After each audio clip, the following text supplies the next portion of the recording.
क्या आप जानते हैं कि दुनिया में चंद ऐसे ममालिक हैं जो कभी गुलाम नहीं रहे और हमेशा आज़ाद रहे? 5. थाईलैंड। थाईलैंड वाहिद जनूब मशरक़ी एशिया का मुल्क है जो कभी यूरोपीय ताकतों के ज़ेरे कब्ज़ा नहीं आया। यहाँ की सल्तनत ने अपनी आज़ादी बरकरार रखी और कभी कॉलोनी नहीं बनी। 4. लीबिया। शुमाली अफ्रीका में वाक़ई ये मुल्क कई सदियों में आज़ाद रहा, अगरचे मुख्तलिफ सकाफ़तों से मुतासिर हुआ, मगर यूरोपीय नूआबादियात के तवील ज़ेर कब्ज़ा नहीं रहा। 3. जापान। जापान ने तारीख़ी तौर पर अपनी सकाफ़त और हुकूमत को मजबूत रखा और मगरबी ताकतों के साथ तजारती ताल्लुक़ात के बावजूद कभी मुकम्मल नूआबादी नहीं बनी। 2. इथियोपिया।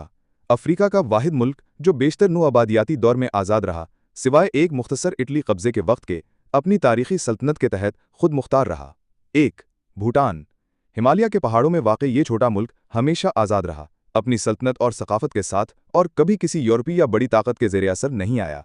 इसके अलावा भी चंद ममालिक हमेशा आज़ाद रहे, जैसे टोंगा, थूंडा, लिज़ोथो, सान मरीनो और कुवैत।